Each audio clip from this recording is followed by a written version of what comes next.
하나님의 백성 이스라엘에게 있어서 가장 큰 문제는 무엇일까요? 동시에 신앙생활을 하고 있는 우리에게 있어서 가장 큰 문제, 가장 큰 고민거리는 무엇입니까? 우리가 이스라엘 역사를 살피면서도 그렇고 우리 자신을 바라보면서도 그렇고 사실은 신앙생활을 하면서 우리에게 있어서 가장 큰 고민은 내가 이집트로부터 건짐을 받고 바로로부터 건짐을 받고 죄와 사망으로부터 건짐을 받았음에도 불구하고 광야를 지나도 그리고 시내산에서 불 가운데 율법을 받아도 그리고 하나님이 약속하신 땅 가나안 땅에 들어가서 젖과 꿀이 흐르는 축복을 누려도 나 자신이 구원받은 자답게 살아가지 못하고 있다라는 것, 그것이 우리에게 가장 큰 문제일 것입니다. 내가 하나님이 부르신 그 부르심에 합당하게 거룩하지 않다라는 것, 그것이 어쩌면 우리의 가장 큰 문제일 것입니다. 40년의 광야를 지나는 동안도 내가 변화되지 않았고 하나님의 율법을 받은 그 가운데서도 내가 변화되지 않았으며 축복을 마음껏 부어주고 계심에도 불구하고 내 마음이 여전히 거룩하지 않다라는 것, 우리 자신이 거룩하지 않다라는 것, 이것이 가장 큰 문제 아니겠습니까? 그래서 사실 우리는 죄와 사망으로부터도 건짐을 받아야 되지만 건짐을 받은 그 자리에서 나 자신으로부터도 건짐을 받아야 합니다. 끊임없이 하나님께 복종하지 않으려고 하고 죄 가운데로 달려가려고 하는 나 자신으로부터의 건짐받는 것, 이것이 우리에게 참 중요한 것이죠. 우리는 이제 예레미야 50장에 왔습니다. 북쪽에 있는 마지막 10번째 나라 바벨론에 대한 심판을 선포하시면서 먼저 바벨론에 대한 의미를 우리에게 하나님께서는 설명해 주기를 원하십니다. 바벨론은 구원받은 하나님의 백성이 구원받은 자답게 살기 위하여서 하나님께서 우리에게 주신 도구인 것입니다. 그러니까 이집트에서 이미 나왔고 이미 그들은 약속의 땅에 가 있었지만 그 약속의 땅에서 멸망 가운데 달려가고 있는 그들을 고치기 위한 하나님의 도구요, 거룩하게 만들기 위한 하나님의 회초리다라는 것입니다. 그래서 하나님은 바벨론을 통하여서 무엇을 하실 것인지에 대한 이야기를 하시면서 우리에게 먼저 약속을 하십니다. 내가 무엇을 하겠다라는 약속을 하시는데 오늘 말씀 1절에 보니까 1절 한번 읽어볼까요? 자, 1절에 있습니다. 자, 시작. 여호와께서 선지자 예레미야에게 바벨론과 갈대아 사람의 땅에 대하여 하신 말씀입니다. 자, 여호와께서 선지자 예레미야에게 바벨론과 갈대아 사람의 땅에 대해서 하신 말씀입니다. 이 말씀은 시드기야 4년째에 하나님께서 기록하여서 1차로 포로로 잡혀가서 바벨론 땅에서 지금 이제 막 포로 생활을 시작하는, 이제 막 멍에를 지고 고통이 시작되는 가운데 있는 사람들에게 주신 말씀입니다. 그러니까 고통이 다 끝나가고 회복될 때에 주시는 말씀이 아니라 이것을 시작하시면서 매를 들기 시작하신 상황에서 이제 하시는 말씀이라는 것이죠. 그러면서 하나님은 그곳에서 멍에를 70년 동안 져야 될 하나님의 백성들에게 내가 이렇게 하겠다라는 약속을 먼저 주시는데 그 첫 번째 약속에 보니까 내가 인내하도록 하겠다라고 하나님께서 약속을 주세요. 2절 말씀도 한번 읽어볼까요? 2절 있습니다. 시작. 너희는 나라들 가운데 전파하라, 공포하라, 깃발을 세우라, 숨김이 없이 공포하여 이르라. 바벨론이 함락되고 벨이 수치를 당하며 무로닥이 부스러지며 그 신상들은 수치를 당하며 우상들은 부스러진다 하라. 여러분, 이제 막 시작된 이 포로 생활 가운데 넘어지지 않을 것 같은 바벨론이 무너질 것이고 벨이 수치를 당하고 무로닥이 부스러진다는 그 말이 무슨 의미가 있었겠습니까? 너 오늘 이제 내일이면 회복된다. 그러면 의미가 있지만 70년이나 있어야 되는 그들에게 이게 무슨 의미가 있었겠습니까? 그런데 하나님은 이제 막 포로 생활을 시작하고 징계가 시작된 그들에게 이런 말씀을 하시면서 4절에 보니까 여호와의 말씀이니라. 그날 그때에 이스라엘 자손이 돌아오며 유다 자손도 함께 돌아오되라고 이야기합니다. 무슨 말입니까? 하나님께서 바벨론을 무너뜨린다라는 것이 기적이거나 대단한 것이 아닙니다. 하나님이 그날 그때까지 이스라엘 백성들이 70년이라는 시간 동안 하나님의 멍에를 매도록 인내하게 하시겠다, 지금 그 말씀이신 겁니다. 그날 그때 돌아올 자들이 있을 거라는 말이에요. 그날 그때까지 그곳에서 하나님 안에서, 하나님의 손 안에서, 하나님이 징계하시는 손 안에서, 하나님이 고치시는 그 가운데서 그들이 그곳에서 견디게 될 것이라는 겁니다. 사실은 바벨론이 무너지는 것이 기적이 아니라 바벨론의 손아귀에서 70년 동안 하나님의 손안에서 고침을 받고 있는 그들 자신이 사실은 기적인 것이고, 하나님은 바벨론을 무너뜨리겠다 이 정도의 약속이 아니라 70년 동안 바벨론 아래 너희를 두도록 인내하게 하시겠다라고 약속을 하고 계시는 것입니다. 그래서 그 시간이 지나고 나서 그들이 그곳에서부터 돌아오게 될 것이다 라고 먼저 약속을 주십니다. 뿐만 아니라 4절 후반절 한번 같이 읽어볼까요? 그들이 울면서, 시작. 그들이 울면서 그 길을 가며 그의 하나님 여호와께 구할 것이며, 5절도 있습니다. 그들이 그 얼굴을 시온으로 향하여 그 길을 물으며 말하기를 너희는 오라 잊을 수 없는 영원한 언약으로 여호와와 연합하라 하리라. 뭐라고 또 하나님께서 약속하시냐면 하리라라고 하나님이 하실 일을 이야기하시는데, 그들이 울면서 그 길을 가며, 이 말은 무슨 말입니까? 회복되었기 때문에, 포로에서 돌아오기 때문에 기쁨도 있지만 그들의 죄에 대해서 회개하게 될 것이라는 거예요. 그리고 그의 하나님 여호와께 구할 것이며, 이 말은 여호와를 구할 것이란 말입니다. 다른 어떤 것을 이제 하나님께 구한다는 말이 아니라 하나님 자체를 구한다는 말이에요. 그래서 번역을 오히려 그의 하나님 여호와를 구할 것이며 이렇게 번역하는 것이 더 나을 수도 있습니다. 그리고 그들이 그 얼굴을 시온으로 향하여 하나님의 임재가 있는 곳, 하나님이 계신 곳, 하나님 자신을 바라보면서 그 길을 물을 것이고, 하나님의 영원한 언약으로 여호와와 연합하리라라고 그들이 스스로 말하게 될 것이라는 거예요. 그러니까 하나님께서 무슨 약속을 하시는가 하면 그들은 70년 동안 하나님의 손 아래 있을 것이다. 인내하게 될 것이다. 내가 그들을 인내하게 할 것이다. 약속하실 뿐만 아니라 그 인내하는 과정 가운데서 그들의 마음이 바뀔 것이다. 한 번도 내게 돌이키지 않았던 그들의 얼굴이 내게로 돌아오게 할 것이며, 한 번도 내게 간절하지 않았던 그들의 마음이 내게로 돌아오게 할 것이다라고 하나님이 약속을 하고 계시는 것입니다. 그래서 19절도 한번 읽어볼까요? 19절 있습니다. 시작. 이스라엘을 다시 그의 목장으로 돌아가게 하리니 그가 갈멜과 바산에서 양을 기를 것이며 그의 마음이 에브라임과 길르앗산에서 만족하리라. 보이십니까? 그의 마음이 에브라임과 길르앗산에서 만족하리라. 전혀 만족함을 누리지 못해서 끊임없이 우상을 쫓아갔던, 끊임없이 주변에 있는 나라들처럼 살았던 그들의 마음이 이제 하나님 품 안에서 만족하게 될 것이라고 하나님은 그들이 마음이 변하고 회개하게 될 것을 약속하고 계십니다. 마지막으로 또 한 가지 약속이 무엇인가 하면 완전한 회복에 대해서도 약속하세요. 20절 한번 읽어볼까요? 20절 있습니다. 시작.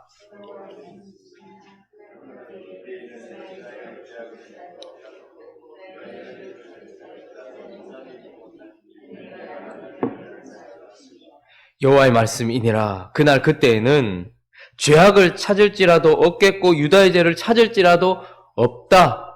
찾아내지 못할 것이다. 왜냐하면 내가 용서할 것이다 라고 이야기하는 것입니다. 무슨 말입니까? 하나님께서 말씀하시는 회복은 우리 안에 하나님의 용서로 말미암아 죄가 사해지는 것이죠. 그래서 하나님은 이제 막 바벨론의 멍에를 치고 이방 땅에서 고통 가운데 그 고통이 시작된 그들에게 내가 너희들이 인내하게 할 것이다. 내가 정한 기간 동안 인내하게 할 것이다 라고 약속하시고, 그 인내하는 기간 동안 너희의 마음을 바꿀 것이다 약속하시고, 그리고 내가 완전하게 회복할 것이다 라고 약속하시는 것입니다.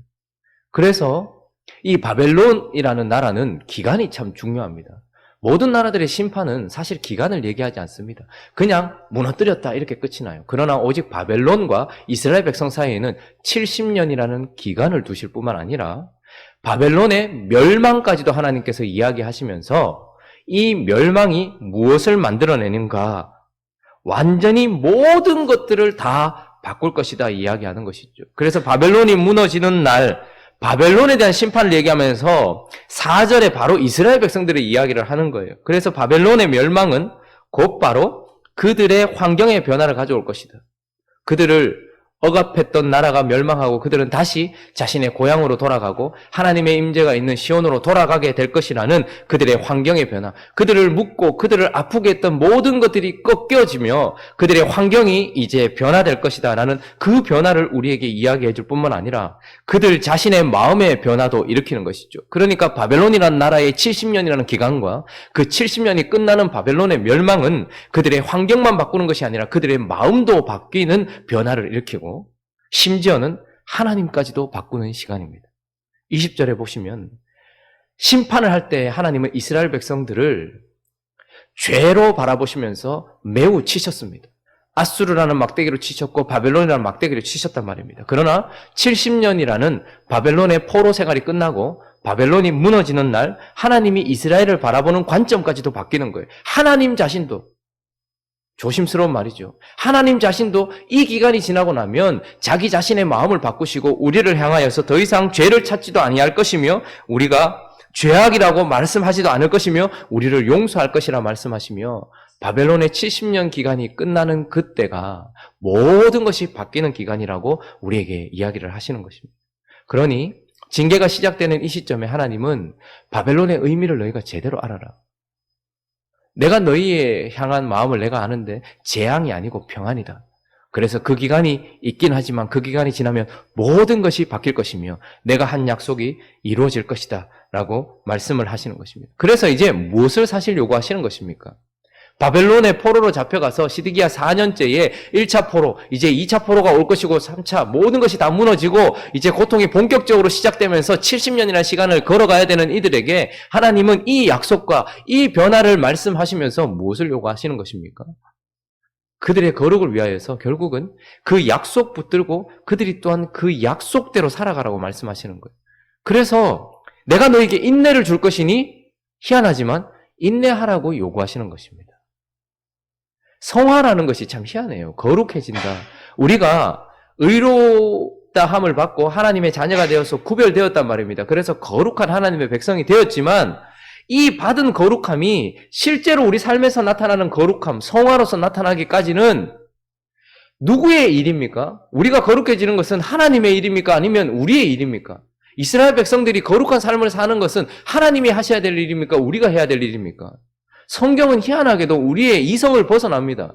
이것은 100% 하나님의 일이라고 얘기해요. 그래서 그분이 내가 인내하게 할 것이고 그 가운데 내가 너희를 마음을 바꿀 것이며 그 가운데서 내가 완전히 회복하게 할 것이라고 하나님이 100% 하실 것이라고 이야기하면서도 성경 전체를 통하여서 그리고 이 말씀을 하시는 하나님의 이유를 보면 그렇지만 100% 성화는 너희의 일이다. 거룩해지는 것은 너희의 일이다 말씀하시면서 인내해라라고 이야기하는 거예요. 70년의 기간을 견뎌라라고 이야기하는 거예요.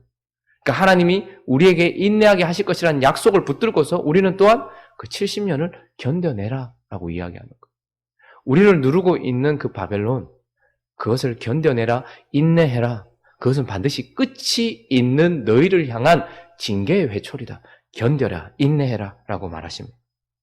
뿐만 아니라 하나님이 우리의 마음을 회개케 하신다고 이야기하셨죠. 회심할 마음을 주신다고 이야기하셨습니다. 그런데 하나님은 동일하게 또한 우리에게 뭐라고 얘기하시는가 하면 회개해라라는 거. 희한하죠? 회개는 누구의 일입니까? 하나님이 회개할 마음을 주신다고 이야기하십니다. 그런데 그 회개할 마음을 받고서 또한 우리가 회개하고 죄를 버려야 된다라고 말하고 있습니다. 우리 창세기 30장 한번 가볼까요? 35장 1절부터 보시면 35장을 시작할 때 제목이 뭡니까? 하나님이 야곱에게 복을 주세요. 여러분, 야곱은 참 많은 여정을 걸었던 사람입니다. 그 많은 축복 속에서도 그의 마음이 하나님께 온전히 돌아오지 않았던 그가 결국은 자기 딸 디나가 강간을 당하고 그 이후에 자기의 아들들이 세겜 족속들을 전멸시키고 난 이후에 이제 내 가문이 문을 닫겠다 싶은 이 절체절명의 위기 가운데서 하나님이, 제가 한번 4절까지 읽어볼게요. 하나님이 야곱에게 이르시되 일어나 베델로 올라가서 거기 거주하며 네가 내 형 에서의 낯을 피하여 도망하던 때에 내게 나타났던 하나님께 거기서 제단을 쌓으라 하신지라. 야곱이 이에 자기 집안 사람과 자기와 함께한 모든 자에게 이르되 너희 중에 있는 이방 신상들을 버리고 자신을 정결하게 하고 너희의 의복을 바꾸어 입으라. 우리가 일어나 베델로 올라가자. 내 환난 날에 내게 응답하시며 내가 가는 길에서 나와 함께 하신 하나님께 내가 거기서 제단을 쌓으려 하노라 하매 그들이 자기 손에 있는 모든 이방 신상들과 자기 귀에 있는 귀고리들을 야곱에게 주는지라. 야곱이 그것들을 세겜 근처 상수리 나무 아래 묻고, 이렇게 얘기합니다. 자, 회개는 어디서부터 시작된 것입니까? 하나님이 야곱의 마음에 회심의 마음을 주신 것에서부터 시작되었습니다. 그러니 이미 벌써 회심은 시작된 것이죠. 그러나 그 회심을 바탕으로 해서 야곱과 그의 가족들은 스스로가 그들이 가지고 있었던 우상들과 신상들과 금고리를 스스로가 버리는 거예요. 바벨론에서 하나님은 우리를 회복시키실 것이고 우리의 마음을 회개케 하실 것입니다. 그러나 바벨론에서 우리는 우리의 마음을 하나님께 드리며 우리의 죄악을 내려놓고 회개해야 한다라고 말씀하고 계시는 것입니다. 그 가운데서 또 하나님께서 무엇을 우리에게 요구하실까요? 완전한 회복을 약속하신 그 하나님의 약속을 붙들고서 소망 가운데 이 시간을 지나라는 것. 바벨론의 시간을 소망 가운데 지나라는 거예요. 하나님께서 이 소망을 반드시 이룰 것이기 때문에 너희는 인내하면서 그 가운데서 회개하고 그리고 반드시 이루어질 그 소망을 바라보면서 그 회복을 바라보면서 소망 가운데 있으라라고 이들에게 요구하고 계시는 것입니다. 우리가 계속 앞으로 51장까지 살펴봐야 될 이 바벨론은 다른 나라들과는 다르게 이스라엘 백성들에게는 특별한 의미가 있는 나라인 것입니다. 다른 나라들에게는 심판과 형벌의 도구이지만 이스라엘 백성들에게는 기간이 결정되어 있는 징계의 도구라는 것입니다. 그들을 만드시는, 그들의 부르심에 합당하게 만들어가는 도구다라는 것입니다. 그래서 이것을 신약적인 표현으로 해본다면 로마서 5장 3절 4절 잘 아는 말씀인데요. 자, 읽어보겠습니다. 시작. 다만 이뿐 아니라 우리가 환난 중에도 즐거워하나니 이는 환난은 인내를, 인내는 연단은 소망을 이루는 줄을 알미로다. 1절에 보면 우리가 믿음으로 의롭다 하심을 받았기 때문에 믿음으로 의롭다 하심을 받았고 하나님이 객관적으로 우리를 의롭다 하셨고 우리를 거룩하다 하셨고 너희는 내 백성이라고 말씀하셨지만 그러나 그런 삶을 살지 못하는 우리입니다. 그런데 그런 우리에게 이미 하나님이 자녀 삼은 우리에게는 환난이 어떤 일을 하는가에 대해서 환난 중에도 즐거워하나니 기뻐하나니 왜냐하면 환난이 이룰 것이 무엇인지를 알기 때문인데 환난은 뭐를 낳는다고 얘기합니까? 인내를 낳는다 이야기합니다. 참 희한하죠? 하나님의 백성들에게는 환난이 인내를 낳아요. 그렇지 않은 자들에게는 환난은 피하거나 도망가거나 멸망을 낳습니다. 그런데 하나님의 백성들에게는 환난이 바벨론이 인내를 낳더란 말이에요. 근데 그 인내가 또한 어떻게 합니까? 연단을 낳아요. 그 좋지 않은 환경이 우리를 깨끗하게 한단 말입니다. 이 연단이라는 단어가 사물에게, 물건에게 쓰여질 때면 인증받은 품질 이런 뜻입니다. KS 마크인 거죠. 그런데 이게 인격적인 사람에게 쓰여질 때에는 검증받은 성품, 완전해진 마음, 깨끗해진 인격 이런 걸 뜻하는 것이죠. 그러니까 참으로 놀랍게도 하나님의 백성에게 하나님이 주신 환난은 바벨론은 인내를 만들어낼 뿐만 아니라 그 인내 속에서 연단을 만들어내고 그 연단이 결국 뭐 하는 거예요? 소망을 이루는 줄 알 것이니라 라고 말합니다. 바벨론은 우리에게 인내를 만들어내고 그래서 한 번도 그 품에서 다듬어져 보지 않았던 우리가 하나님 손아귀에서 참게 되고 견디게 되고 결국은 우리가 깨끗해지고 결국은 소망을 이룬다 얘기합니다. 우리의 소망이 무엇입니까?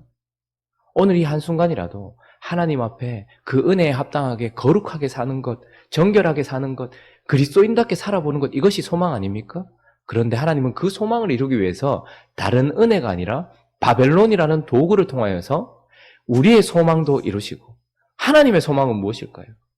부르신 우리가 하나님께 합당한 거룩한 백성 되는 것, 그거 하나님의 소망 아니겠습니까? 우리가 자식들에게 가지고 있는 소망처럼 하나님의 자식인 우리에게 가지고 있는 소망이 무엇입니까? 죄를 찾으려고 해도 찾아볼 수도 없고 오직 하나님만 바라고 있는 거 하나님의 백성이 되는 것, 그거 하나님의 소망 아닙니까? 그런데 그 환난, 바벨론을 통하여서 이 하나님의 소망도 이루신다라고 이야기하는 것이죠.